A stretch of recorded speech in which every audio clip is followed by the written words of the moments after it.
Hello, and welcome to Life After the Family Home. Smart conversations about downsizing and planning the next chapter. Today's conversation is about something that comes up more often than many people realize, and that is this. Why so many homeowners wait longer than they expected to begin thinking about downsizing. For many people, the idea of downsizing isn't something they think about early. In fact, for years, it may not come up at all. Because the family home still works, it's familiar, it's comfortable, and it holds a lifetime of memories. But over time, something begins to shift. Not all at once, but gradually. Children move out. Daily routines change. The pace of life slows down, and the home that once felt exactly right begins to feel a little different. This is something that real estate professional Skip Benton has seen many times over the years, not as a sudden decision, but as a conversation that starts quietly. Often, homeowners begin to notice small things first. A room that is no longer used, a staircase that feels a little more noticeable, yard work that takes a little longer than it used to. At first, these things don't seem significant, but over time, they begin to add up.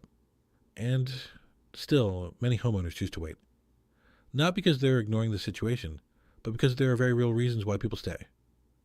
The first is emotional. The family home is not just a house. It represents years of life. Family gatherings, milestones, memories that are tied to specific rooms, specific spaces, and specific moments. Letting go of that can feel like letting go of a part of life, even when it may no longer be the best fit.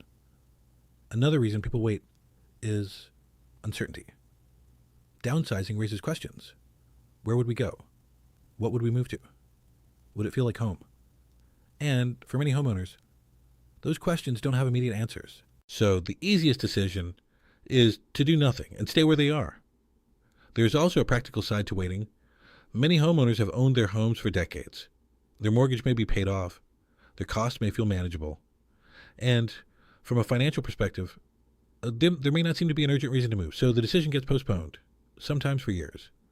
But what's interesting is that many homeowners who eventually do downsize often say something very similar afterward. They say, "We wish we had started thinking about this sooner." Not because they made a mistake by staying, but because starting earlier would have made the process easier. Less rushed, less stressful, and more intentional. Because downsizing is not just about the move itself. It's about planning. Deciding what to keep. Understanding your options and choosing the type of lifestyle you want going forward. When those decisions are made under pressure, they can feel overwhelming. But when they're made early, they can feel thoughtful and even exciting. That's one of the most important ideas behind this conversation. Downsizing is not something that has to happen suddenly.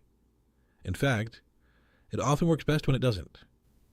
When homeowners give themselves time to think, to explore, and to gradually prepare. What that preparation looks like can be different for everyone. For some, it may mean simply becoming aware of options. For others, it may mean starting to simplify their home over time. And for some, it may mean having conversations with family about future plans. There is no one-size-fits-all approach.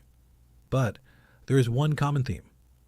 The earlier the conversation begins, the more control homeowners tend to have over the outcome. That's something that Skip Benton has seen consistently. Homeowners who start thinking ahead tend to make decisions that feel more comfortable, more aligned with their lifestyle, and less reactive. And that can make a significant difference. Because at the end of the day, downsizing is not about leaving something behind. It's about choosing what comes next. Choosing a home that fits your current life. Choosing a lifestyle that feels manageable. And creating a living environment that supports the years ahead. So if you ever found yourself thinking, maybe this house feels a little larger than it used to, or maybe it's time to start thinking about what comes next, that thought alone is worth paying attention to. Not as a signal to act immediately, but as a signal to begin the conversation. Because the goal is not to rush the decision. The goal is to approach it thoughtfully, with time, with clarity, and with a sense of direction. Thank you for joining this conversation about life after the family home. Smart conversations about downsizing and planning the next chapter. And I'll see you in the next conversation.